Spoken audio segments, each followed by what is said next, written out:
Bonjour et bienvenue sur le Pod, le podcast qui décortique les problématiques des médias sociaux avec une dose de stratégie proposée par l'agence Ouest Digital. Pendant une demi-heure, parfois plus, nous échangeons ensemble sur les métiers liés à la communication digitale. Savoir-faire, conseils, bonnes ou même mauvaises pratiques du métier, on se dit tout et on partage nos approches, nos trucs et astuces pour être le plus efficace au quotidien. Dans l'épisode d'aujourd'hui, je suis accompagnée de Marlène et nous allons vous parler de Pinterest. Comment utiliser cette plateforme dans votre stratégie de communication et par où commencer pour se lancer. Un dernier mot. Si ce podcast vous plaît, pensez à vous abonner sur votre plateforme d'écoute préférée pour être sûr de ne rater aucun épisode. Allez, je vous laisse, c'est parti!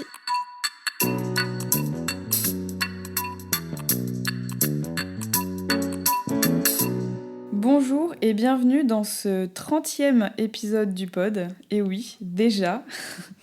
Aujourd'hui, nous allons parler de Pinterest pour l'occasion. Et pour aborder ce sujet, je ne suis pas avec Brian aujourd'hui. Brian est absent, mais ne vous en faites pas. J'ai une invitée de qualité à mes côtés puisque j'ai Marlène de l'agence que vous avez déjà eu l'occasion d'entendre pour le tout premier épisode du Pod et aussi l'épisode de Nouvelle Année. Donc bonjour Marlène. Bonjour Gwen. T'es contente d'être avec nous aujourd'hui ? Au taquet, comme d'hab. Eh ben c'est parfait. Donc comme je disais, aujourd'hui on va parler de Pinterest. Alors pourquoi est-ce qu'on a choisi ce sujet ? En fait, selon nous, c'est un réseau social qui est beaucoup trop sous-estimé. L'atout de Pinterest, donc, que n'ont aucune des autres plateformes, c'est l'activité de ses utilisateurs. En effet, là où sur les autres réseaux sociaux, l'utilisateur est relativement passif et consulte ce que l'algorithme lui propose, sur Pinterest, l'utilisateur, là, lui, il va être très actif puisqu'il va utiliser cette plateforme plutôt comme un moteur de recherche. Et c'est là toute la différence. Et en effet, cette plateforme est une vraie mine d'or que toutes les deux, on adore. Et c'est pour ça d'ailleurs que c'est toi qui es en face du micro aujourd'hui. Donc une vraie mine d'or pour trouver des idées en tout genre, par exemple des idées de décoration, de recettes, et même apparemment des idées pour créer une chambre pour son chat. Bref, tout ce qu'on veut. Donc même si vous n'avez pas encore investi cette plateforme, mais que vous y pensez, ou même vous ne voyez peut-être pas vraiment l'intérêt pour l'instant, ou vous avez envie de vous lancer, mais sans trop savoir quoi y faire. Donc pas de panique, on est là aujourd'hui pour vous aider à y voir plus clair. Et du coup, Marlène nous a préparé tous ses meilleurs conseils. C'est ça. Bon alors, pour commencer, on va donc mettre un petit peu les bases comme d'habitude. Est-ce que tu peux nous présenter rapidement Pinterest ? Oui, alors effectivement, comme tu le disais en introduction, Pinterest, ce qu'il faut bien avoir en tête, c'est que c'est un moteur de recherche au moins tout autant qu'un réseau social et surtout un moteur de recherche d'inspiration visuelle. Donc même s'il y a une surcouche sociale avec un système de commentaires, de partage, de tableaux collaboratifs, etc., Pinterest, c'est avant tout un endroit sur lequel on va pour faire une recherche. On cherche une réponse à un besoin. Donc ce besoin, ça peut être effectivement comment décorer une chambre pour chat ou aménager un espace chambre pour chat chez moi. Et à partir de là, effectivement, les utilisateurs vont faire des recherches pour trouver de l'inspiration. Donc ce qu'il faut savoir, c'est qu'effectivement, un chiffre qui est intéressant, je trouve, à l'échelle France, c'est que 53% des utilisateurs français trouvent que Pinterest les influence lorsqu'ils cherchent des produits. Donc, en tout cas, que ce soit dans une logique d'achat derrière ou dans une logique de recherche d'informations, ce chiffre, il est vraiment intéressant parce qu'il montre que Pinterest a vraiment un impact dans les actions que vont mener derrière les utilisateurs, en fait, tout simplement parce qu'ils sont déjà dans une logique de recherche. Comme quand on fait une recherche dans Google, voilà, forcément, ça va convertir plus facilement derrière parce que les gens savent déjà qu'ils veulent acheter ou concrétiser quelque chose. Alors que sur les autres réseaux sociaux, on va être plutôt sur de la découvrabilité, justement, parce qu'on est plus dans une logique sociale avant tout. Oui. Donc voilà. Après, sur le fonctionnement de Pinterest, je ne sais pas si c'est forcément nécessaire que je rentre dans les détails, mais en fait, c'est un peu comme pour le coup d'autres réseaux sociaux où on a un système de comptes où chaque compte peut à la fois publier, donc sauf que ces publications-là, on les appelle des épingles, et que c'est des publications qui sont forcément illustrées, donc soit par des photos, soit par des vidéos. Il y a différents formats d'épingles, on pourra y revenir. Et ce qu'il faut avoir en tête surtout, c'est qu'une épingle Pinterest, donc une publication sur Pinterest, c'est en fait une porte d'entrée vers une page web. En fait, chaque épingle est liée, sauf du coup les épingles idées, mais voilà, ça c'est un format un peu spécifique, mais les épingles en tout cas sont liées à une page web, ce qui fait que quand on consulte l'épingle, on peut très facilement, en fait, via un deuxième clic sur l'image, atterrir direct sur une page web. Donc c'est vraiment une notion qui est importante aussi pour bien comprendre ce réseau social, c'est que chaque épingle, c'est vraiment une porte d'entrée en fait vers une page web. Et que donc, un des gros intérêts de Pinterest, c'est justement d'être un apporteur de trafic, de pouvoir rediriger du trafic vers le site web. Donc ça, c'est plutôt pour la partie publication. Et puis, comme n'importe quel autre réseau social, il y a aussi une fonction mur, en fait, sur laquelle on va avoir des suggestions de publication en fonction de les comptes auxquels on est abonné, des publications avec lesquelles on a l'habitude d'interagir, de ce qu'on a nous-mêmes épinglé dans des tableaux.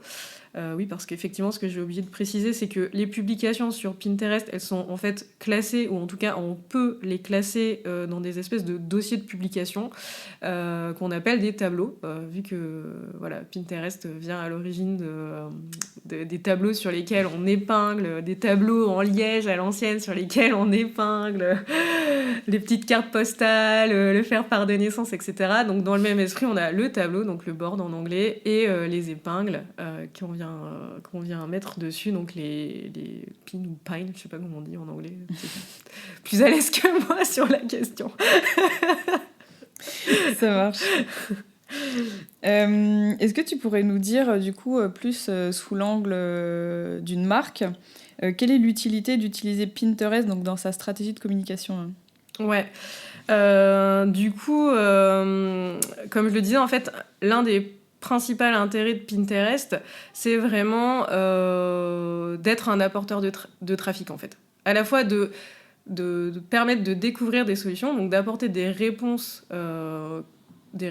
assez claires et en tout cas synthétiques sous un format visuel, par exemple type une infographie, une checklist des choses à garder en tête pour jardiner, une planche d'inspiration pour sa chambre pour chat, enfin voilà, des choses comme ça. Donc apporter des réponses directes à un internaute ou générer du trafic vers son site web.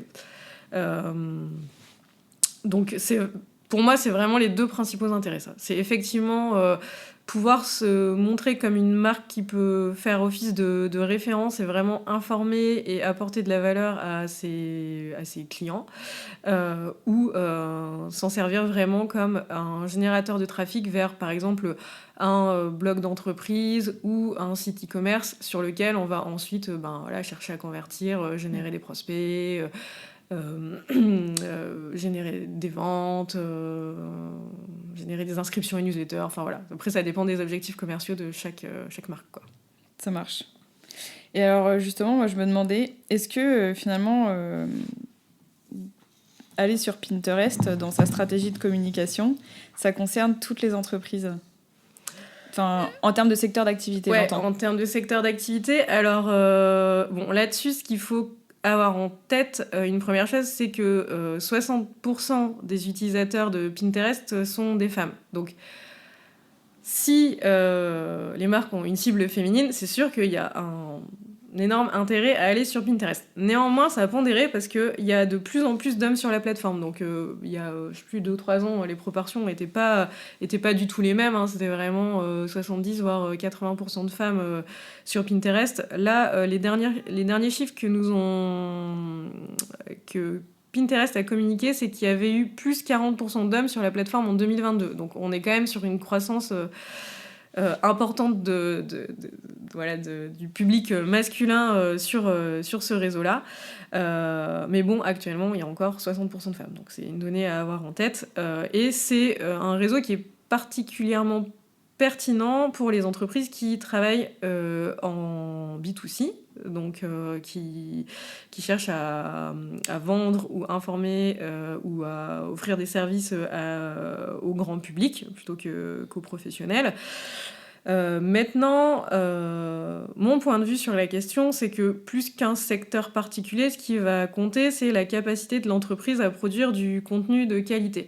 En fait, voilà, je parlais de B2C, mais on peut tout à fait envisager qu'une entreprise de service qui est en capacité de vraiment informer sur, je sais pas, par exemple, c'est une entreprise qui propose du relooking de bureaux pour les entreprises, ben, si elle est en capacité de donner des conseils et de générer des contenus intéressants là-dessus, donc des planches de tendance, des articles de blog sur, je sais pas, les 3 choses à penser pour avoir une bonne circulation dans vos bureaux, ou voilà, mais qu'elle est capable de générer du contenu informationnel, elle a tout son intérêt à être sur la plateforme.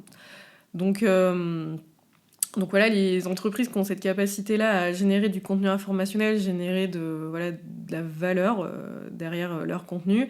Et aussi, quand même, faut pas se leurrer sur la question, les entreprises e-commerce, parce que Pinterest, on est effectivement dans une logique de recherche. On sait que les utilisateurs achètent après avoir consulté, après avoir vu ou découvert des produits sur Pinterest, et que derrière on génère du trafic. Donc finalement, voilà, comme je disais, c'est une porte d'entrée, c'est particulièrement une porte d'entrée pour les sites e-commerce. Et d'ailleurs, en termes de fonctionnalité, c'est une des plateformes sociales qui a le plus avancé sur la question, avec des épingles qui valorisent directement les produits, où voilà, on peut acheter très rapidement, et qui a développé aussi des formats publicitaires spécifiques pour valoriser des catalogues produits. Et voilà, donc c'est en tout cas pour moi une plateforme, en e-commerce, en fait la question pour moi elle se pose même pas, c'est une plateforme qui est quasi incontournable, quoi. C'est limite un des premiers réseaux à investir, en fait. Ouais. Voilà. Et c'est vrai que tu parlais des formats publicitaires, mais moi je trouve que pour être utilisatrice à titre perso de Pinterest, je trouve que les pubs sur Pinterest, elles sont très bien fondues dans le flot des épingles qu'on peut consulter. Et c'est beaucoup moins intrusif que sur d'autres plateformes. Oui, effectivement, parce que les formats d'épingles même, en fait, sont déjà pensés pour être clé en main. Donc, quelque part, quand tu fais des publicités derrière, le côté clé en main, avec t'as déjà les produits qui sont épinglés, avec toutes les infos sur le produit, le prix, la disponibilité catalogue, machin, etc. En fait, ça passe très très bien.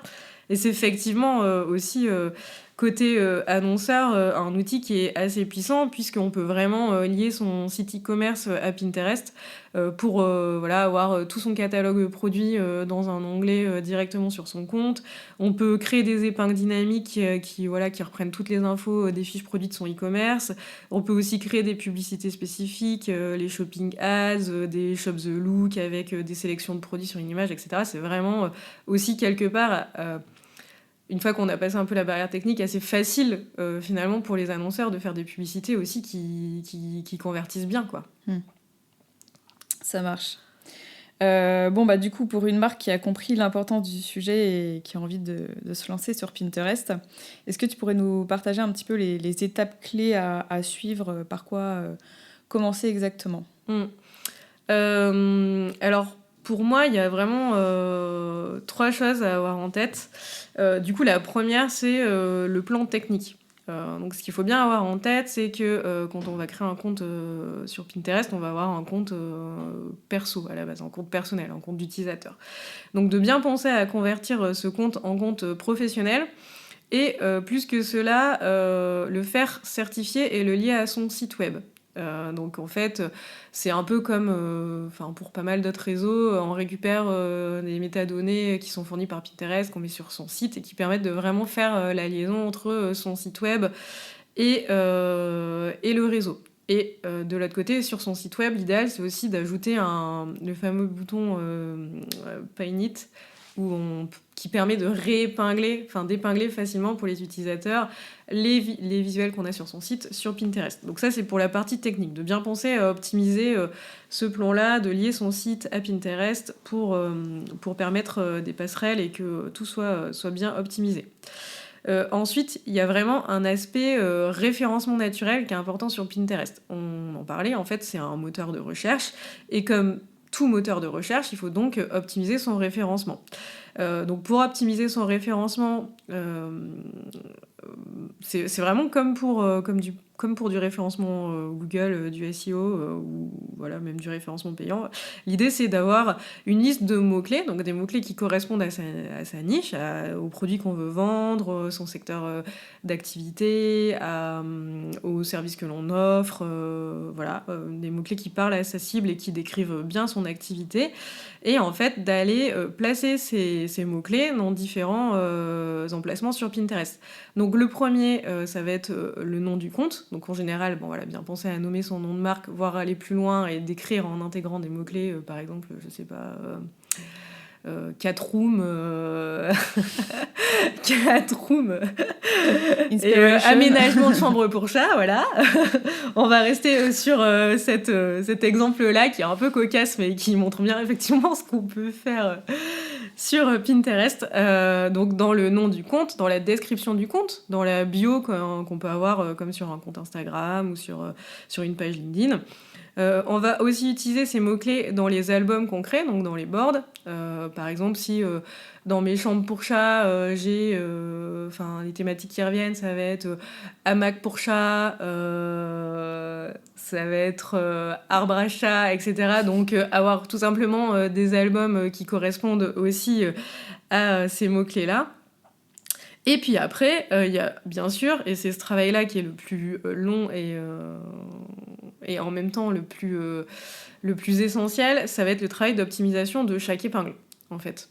Donc de bien mettre ces mots-clés dans le titre de l'épingle, d'ajouter une description qui correspond bien à ce que l'image montre tout en intégrant des mots-clés, renvoyer vers la bonne page de site web, etc. Donc ça, c'est vraiment sur l'aspect référencement naturel.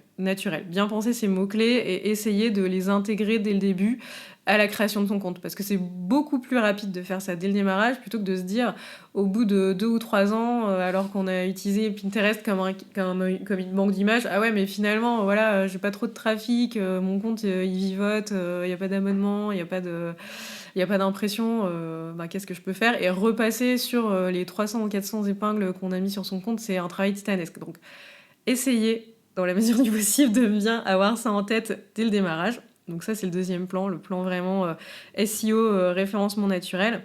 Et le troisième plan, c'est celui du contenu. Donc pour créer du contenu, l'idéal, c'est aussi d'avoir dès le début en fait, des visuels qui sont optimisés pour Pinterest. Donc ce qu'il faut bien avoir en tête, c'est que sur Pinterest, on consulte principalement du contenu au format vertical. Donc pas forcément du 9-16 comme sur des Reels, sur TikTok, dans les stories, etc. Mais au moins sur un ratio 2 tiers, 1 tiers. Donc voilà. Donc ce qui va être important, c'est d'avoir des beaux visuels et des beaux visuels donc avec des photos de qualité, des produits bien mis en avant, pas des choses toutes pixelisées ou des templates vus et revus ailleurs ou un template qui est issu d'une publication Instagram parce que vous vous êtes dit que quitte à l'avoir fait pour Instagram, autant l'envoyer sur Pinterest, mais voilà, des contenus vraiment pensés pour Pinterest sur ce format 2 tiers, 1 tiers, et bien avoir en tête que l'objectif d'une épingle, ça va être de donner envie d'en savoir plus, donc de cliquer, ou de le garder de côté, donc de réépingler, en gros, de stocker dans un tableau. Donc c'est vraiment les deux objectifs. Et donc une fois qu'on a ça en tête, en fait, ça va être, comme pour tous les réseaux finalement, ça va être de se créer 2-3 templates de publication pour valoriser ses propres contenus en tout cas. Par exemple, j'ai un blog, je vais avoir une typologie d'épingle qui qui présente le thème de l'article de blog que j'ai publié avec une belle image, un titre, une catégorie, la présentation de la plus-value, par exemple, 100 idées pour aménager votre chambre pour chat, enfin voilà. Ça peut être un template voilà, avec une planche d'inspi, une checklist, ça peut être des infographies, ça peut être voilà, des choses qu'on a envie de garder de côté, quoi. Donc soit qui donnent envie de cliquer, soit qu'on a envie de garder de côté. Et sur le plan du contenu aussi, quand même un élément à ne pas négliger, même si c'est très important d'épingler du contenu qui nous est propre, donc du contenu qui est produit par la marque qui elle-même investit Pinterest. Pinterest étant un réseau social, il faut quand même avoir en tête aussi que il faut pas publier que son contenu à soi, quoi. Donc dans ces tableaux, essayer d'avoir quand même une répartition entre du contenu qui nous appartient et du contenu qu'on a été chercher sur la plateforme. Donc si je reste dans les chambres pour chats, voilà, je peux épingler mes produits, je peux épingler des planches qui présentent les 5 arbres à chat les plus pratiques au monde ou les plus confortables pour les chatons ou je ne sais quoi, et derrière aller chercher sur la plateforme des photos d'intérieur où il y a des arbres à chat, où des gens ont fait des do it yourself autour des arbres à chat, etc. C'est vrai que le DIY, c'est aussi une grosse tendance qui cartonne bien, voilà. Donc ça peut être une bonne idée aussi de partager des tutos, voilà. Tout ce type de contenu qui est vraiment prêt à l'emploi, quoi, en fait. Ça marche. Bon, bah super, du coup, pour les 3 grandes étapes clés. Ouais. D'ailleurs, j'en profite juste avant que tu continues. On a fait un article sur le blog de l'agence, donc Keep It Simple, à ce sujet-là, où on va plus loin d'ailleurs sur les bonnes pratiques pour les entreprises qui veulent se lancer, où il y a vraiment un tuto très détaillé, step by step. Donc, si vous voulez vous lancer demain, voilà, n'hésitez pas à aller consulter cet article, vous retrouverez toutes les astuces. C'est toi qui l'as rédigé, hein. Ben, bien sûr. Évidemment. Auteur de talent, s'il en est. Super. Et ben, on mettra le lien, du coup, dans les notes de podcast. Donc oui, du coup, j'allais te demander, une fois que tu as mis tout ça en place, vient forcément le moment d'analyser tes performances. Petite pensée pour Brian. Du coup, quels sont les indicateurs que tu vas suivre sur Pinterest ? Alors, sur Pinterest, pour moi, le principal indicateur, ça va dépendre encore une fois du business, mais ça va être le trafic et ou les ventes qui sont générées depuis Pinterest. Donc l'idéal, c'est d'avoir configuré ça plutôt du côté analytics, du coup plutôt du côté de son outil de trafic, de suivi de trafic, donc de Web Analytics. Mais on peut aussi regarder du coup les clics sortants depuis le compte Pinterest, si jamais on n'a pas fait cette configuration. Après, côté vente... sont passés par du payant, on n'aura pas forcément l'info, mais en tout cas, regardez voilà, le trafic ou les ventes générées depuis Pinterest. Donc ça, c'est pour moi la donnée principale, parce que c'est vraiment l'objectif principal d'aller sur Pinterest, c'est de générer du trafic ou de générer des ventes. Plus que d'être sur de la découvrabilité, de la notoriété. Ça va aussi être de regarder en fait les enregistrements depuis les épingles, donc le nombre de personnes qui ont enregistré les épingles sur leur compte, dans leur tableau, parce que ça donne une bonne idée aussi de l'intérêt qu'on montre pour le contenu qui est produit sur le compte. Et après, il y a une donnée un peu plus quali qui va être les épingles qui fonctionnent le mieux. Donc regardez effectivement ces épingles-là qui sont le plus enregistrées, les épingles qui génèrent le plus de trafic, qui génèrent le plus de clics vers le site, etc. L'idée étant derrière de pouvoir s'en servir tout simplement pour produire plus de contenu de ce type-là. Par exemple, j'ai fait que 2 infographies, mais en fait, elles représentent 80% du trafic qui est généré sur mon site web. Bon, ouais, ok, j'ai quand même plutôt pas mal intérêt à continuer de créer des infographies. Et c'est aussi, en fait, ces épingles-là qu'il peut être très intéressant de sponsoriser derrière, parce que finalement, on sait qu'elles présentent déjà un intérêt pour les utilisateurs, et donc derrière, autant les amplifier celles-là plutôt que de chercher à créer des publicités à partir de zéro, quoi. Donc voilà, les indicateurs pour moi c'est ça, c'est trafic et ou vente générée, donc les clics sortants depuis les épingles, le nombre d'enregistrements et les épingles qui fonctionnent le mieux. plus que le nombre d'abonnés qui, en fait, veut pas dire grand-chose sur Pinterest, même si, bien sûr, c'est un signal, dans le sens où vous avez beaucoup d'abonnés, bon, bah, forcément, c'est qu'a priori, votre compte, il est joli et qu'il intéresse les gens, mais est-ce que c'est vraiment votre objectif, en fait, sur Pinterest ? Ouais, c'est clair. Voilà. Super. Bah écoute, je te propose de passer à la partie conseils, astuces en tout genre. Donc, est-ce que tu pourrais nous partager tes bons conseils, tes bonnes astuces pour performer, cartonner sur Pinterest ? Ouais. Alors, j'ai noté pas mal de choses. Donc, la première, c'est de vraiment créer des contenus qui s'ancrent dans la logique inspirationnelle de la plateforme. Donc ça, je l'ai déjà un petit peu évoqué en filigrane jusqu'à maintenant, mais vraiment de réfléchir à produire du contenu qui est informationnel, qui est prêt à consommer. Donc on est vraiment dans du snack content. L'objectif, ça va être de pousser à l'enregistrement, donc ça peut être des tutos, comment relooker son entrée, comment créer une jardinière avec des palettes, enfin voilà.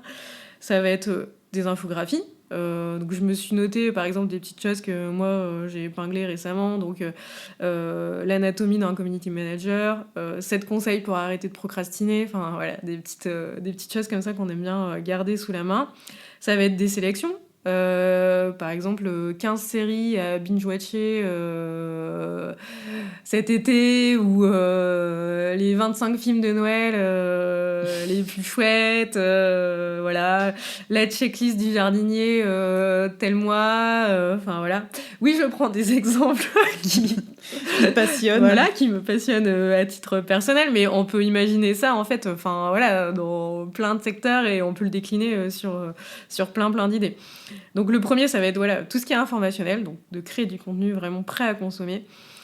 Et ensuite, de aussi créer du contenu qui donne envie d'en savoir plus. Donc là, on va être plutôt sur ce qu'on appelle des appâts, en fait, des visuels qui donnent envie de cliquer pour ensuite aller valoriser finalement des contenus longs qu'on produit.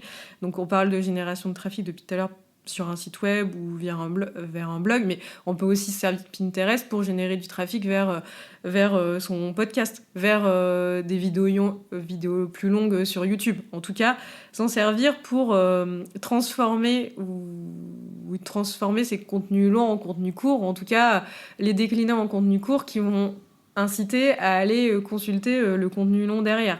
Donc ça va être créer des contenus, des miniatures de présentation avec des appels à l'action, des extraits, des citations, des freebies à télécharger. Par exemple, si j'ai un article sur j'en sais rien, comment se lancer sur Pinterest, je peux très bien imaginer que sur mon blog, j'ai un petit kit à télécharger avec 3 templates visuels. Voilà, ce genre de choses, donc ce qu'on appelle des freebies.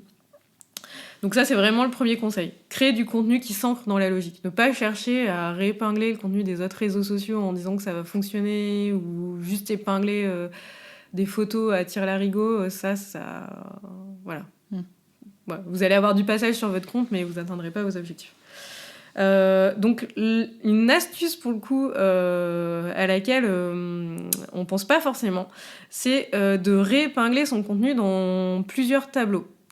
En fait, sur Pinterest, ce qu'il faut avoir en tête, c'est que plus on épingle souvent, et mieux ça marche. Donc enfin, je vais donner des chiffres qui vont peut-être un peu faire peur, entre guillemets, mais là où sur des autres réseaux sociaux, on peut démarrer une présence social média avec 1 à 2 publications par semaine, même si le phénomène est le même, plus on publie, enfin plus on est régulier, plus on publie régulièrement, meilleures sont les performances, en tout cas plus les comptes montent vite. Sur Pinterest, on va parler de plusieurs épingles par jour. Ça, c'est vraiment l'idéal. Donc en tout cas, on est sur encore autre chose en termes de volume. Donc comme il faut publier très régulièrement, une petite astuce en fait, c'est de réépingler son contenu dans plusieurs tableaux. Donc par exemple, on se crée un tableau arbre à chat, ou nos arbres à chat, voilà, nos produits, dans lequel on épingle nos propres produits, et ensuite on va aller réépingler ça dans nos différents tableaux. Donc un tableau inspiration chambre pour chat, un tableau sur plutôt comment je sais pas, qui par exemple valorise des arbres à chat dans des intérieurs, un tableau qui montre des arbres à chat DIY. Enfin voilà. En tout cas, on va aller réépingler nos épingles dans d'autres tableaux pour finalement leur donner une seconde vie, quoi. Donc ça permet d'avoir ce volume en fait d'activité important sur Pinterest assez facilement. Donc faut pas faire que ça, bien évidemment, mais voilà. Là, effectivement, je m'étais noté un autre exemple sur si on est une marque de chaussures qui partage 6 façons de porter des mocassins camel. On peut ensuite l'épingler dans nos produits, dans un tableau mocassin, dans un tableau chaussures camel, dans un tableau exemple de look. Non, voilà, il y a plein de possibilités. Donc ça, c'est une petite astuce à ne pas négliger parce qu'elle peut permettre de faire gagner du temps. Donc le troisième, c'est justement de se fixer une fréquence d'épinglage qui est importante. Comme je le disais, certains spécialistes évoquent jusqu'à 15 contenus par jour. Donc, voilà. Faut commencer quelque part, mais ok. Voilà, faut commencer quelque part. Mais en tout cas, les spécialistes donnent cette idée de volume-là. On n'est pas... Enfin, bien évidemment, quand on commence, on va pas tout de suite être sur du 15 épingles. Peut-être un petit peu au démarrage du compte, parce que le temps de l'alimenter, le temps d'épingler, le temps de qualifier son feed... Enfin, voilà, on va avoir un rythme un peu soutenu. Mais... Moi, ce que je conseille vraiment sur Pinterest, c'est plutôt de se fixer en fait des plages. Des plages pour épingler, en fait. De se dire, voilà, je me bloque un peu de temps pour finalement programmer mes épingles. Et je sais que je programme, je sais pas... 10 épingles sur la semaine et au moins elles sont programmées, j'ai pu y penser et voilà, je suis sur un volume quand même, j'ai au moins une épingle par jour qui va sortir. Si vous vous lancez vraiment et que vous n'avez pas cette quantité-là d'informations, vous bloquez sur au moins un rythme de 1 épingle, 2 épingles par semaine, c'est vraiment le stricto minimum, mais en tout cas, voilà. Ne pas hésiter à se bloquer des plages et là où finalement ça peut être assez facile quand on prend le pli, c'est que sur Pinterest il y a tellement pléthore de contenus qui sont déjà créés et sur toutes les thématiques que finalement atteindre cette fréquence ça peut en faire un peu peur, mais c'est pas si terrible parce que finalement on va vite trouver du contenu tiers en fait. Effectivement, quand je dis 15 épingles par jour, c'est évident, c'est pas des épingles à vous, quoi. Vous n'allez pas faire 15 infographies par jour, c'est juste pas possible, quoi, à moins d'être une équipe de 80 personnes dédiées à Pinterest, c'est pas envisageable. Mais par exemple, ça peut être, si vous avez beaucoup de contenu, vous faites 1 épingle par jour des vôtres, en sachant que vous pouvez les repartager dans d'autres tableaux, et puis derrière, 2, 3, 4 contenus autres que vous pouvez trouver, quoi. Et puis bien prendre ce pli à chaque fois que vous voyez un truc intéressant aussi sur un autre site, hop, l'épingler dans les tableaux qui vont bien sur votre compte, quoi. Ça peut aller vite une fois qu'on y a pris goût. Ouais, ça marche. Et je me suis noté un 4e point, c'est de regarder chaque début d'année. Pinterest fait un guide en fait qui s'appelle les Pinterest Predicts, où en fait il nous donne les tendances qui vont cartonner sur l'année à venir sur la base de déjà quelles sont les tendances qui ont émergé sur l'année passée. Donc tu parlais des shampoings pour chat, en fait ça vient pas de nulle part, c'est que c'est une des tendances qui cartonne sur Pinterest. Donc voilà, il y a des Pinterest Predicts qui peuvent vraiment aider à savoir comment orienter son contenu, qu'est-ce qui dans notre activité peut aussi inspirer et intéresser les utilisateurs. Et un deuxième point, c'est qu'il y a énormément d'études de cas dans la doc business de Pinterest. Vraiment tout type d'études de cas, quels que soient les objectifs de marque, quels que soient les secteurs d'activité, qui montrent quelles sont les stratégies qui sont adoptées par les entreprises sur la plateforme, que ce soit publicitaire, que ce soit natif. Et en fait, il y a plein d'idées de contenu, de bons contenus à piocher à l'intérieur. Et en fait, rien que ça, déjà, c'est une super source d'inspiration pour créer ces contenus. Ouais. Pour l'année, ouais. Voilà. Ça marche. J'étais assez bavarde sur les questions. Et est-ce que, à l'inverse, tu as des erreurs à ne pas commettre sur Pinterest ? Oui, tout à fait. La première à laquelle je pense, en tout cas, c'est d'épingler toute sa banque de photos en une fois et de penser que ça va suffire. Donc par exemple, je sais pas, je suis un acteur du tourisme. J'ai déjà des photos super belles parce que je bosse avec des photographes, voilà. Et ben, je me bloque un jour, je crée mon compte Pinterest, une semaine, parce qu'un jour ça va être un peu limite, mais je me bloque une semaine et pendant une semaine, bah, je crée mon compte Pinterest, je prends ma banque photo, j'upload toutes mes photos, je les classifie et voilà, c'est très bien, mon travail s'arrête là et ça va marcher tout seul parce que j'ai des belles photos et j'en ai beaucoup.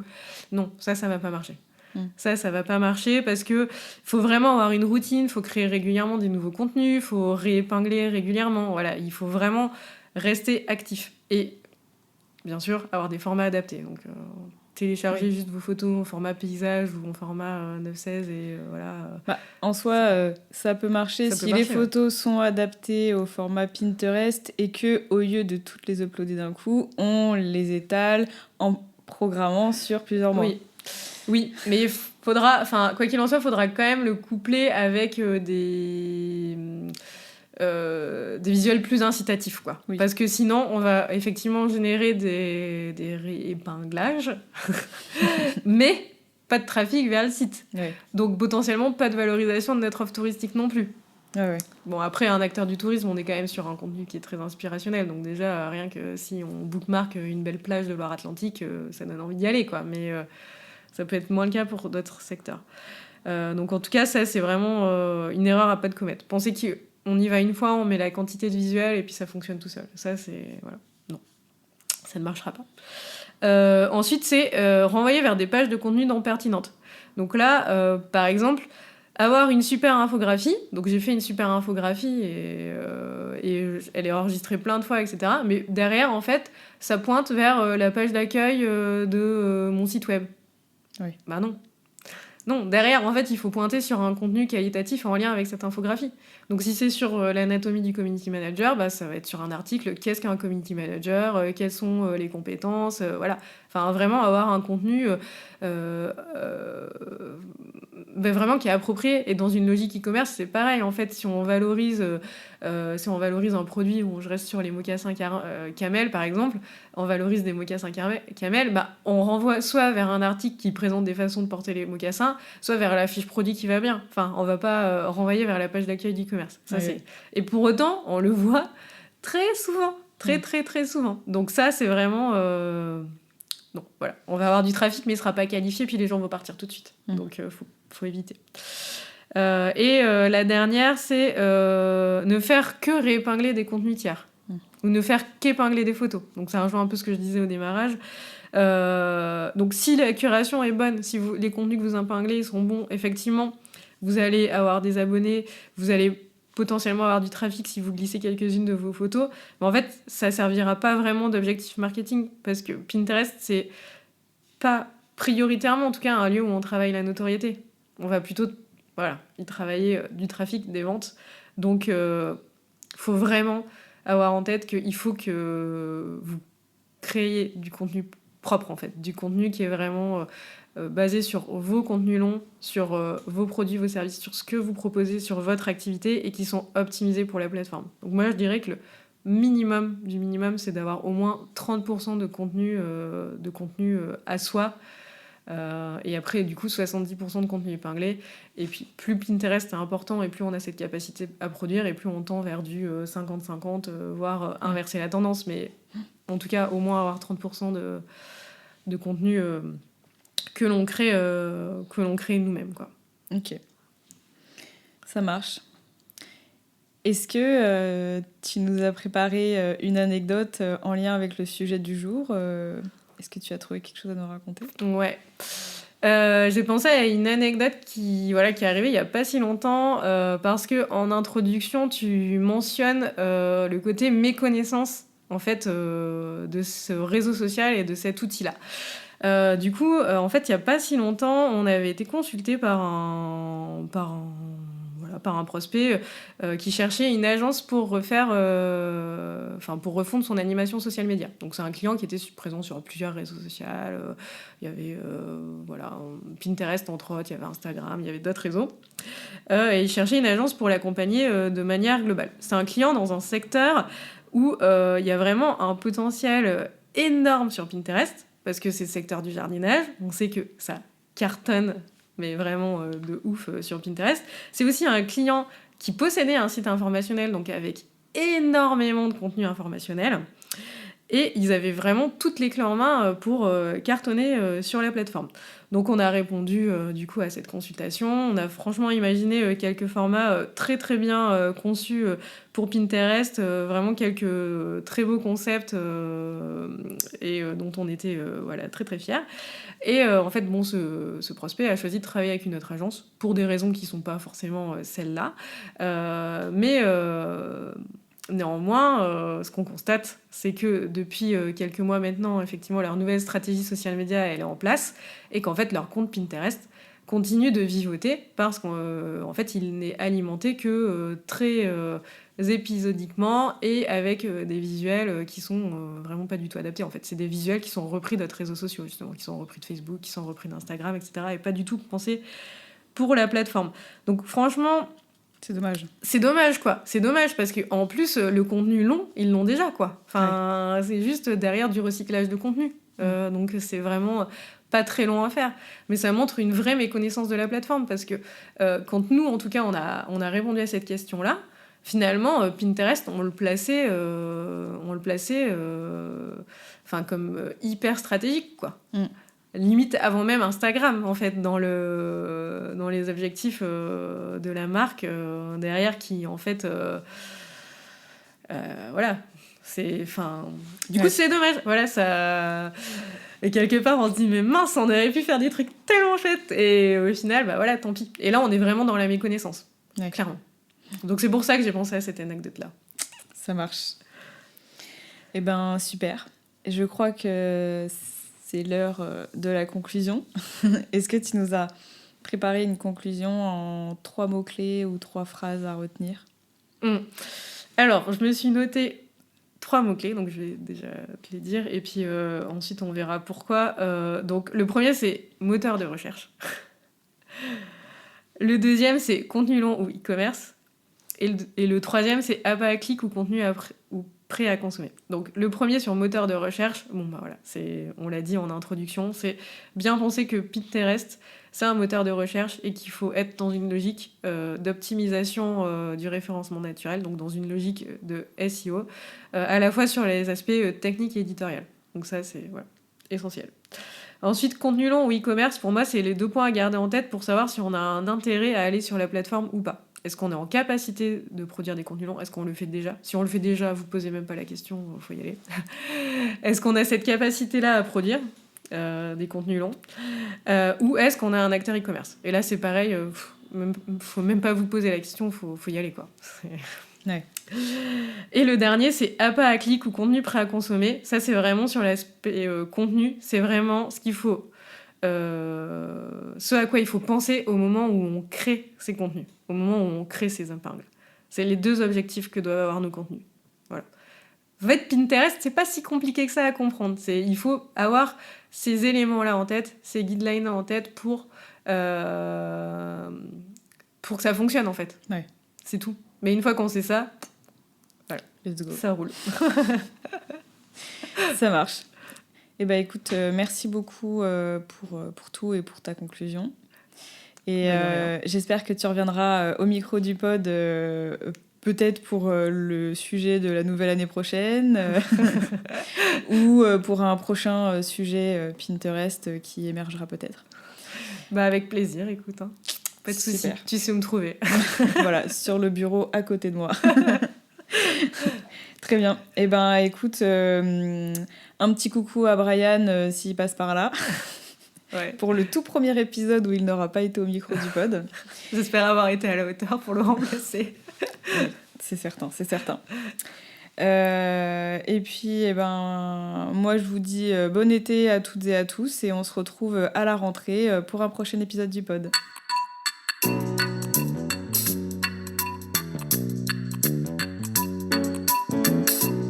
Quelques mots avant de se quitter. Tout d'abord, vous pouvez retrouver cet épisode sur le blog de l'agence www.keepitsimple.fr, rubrique podcast, ou sur nos réseaux sociaux.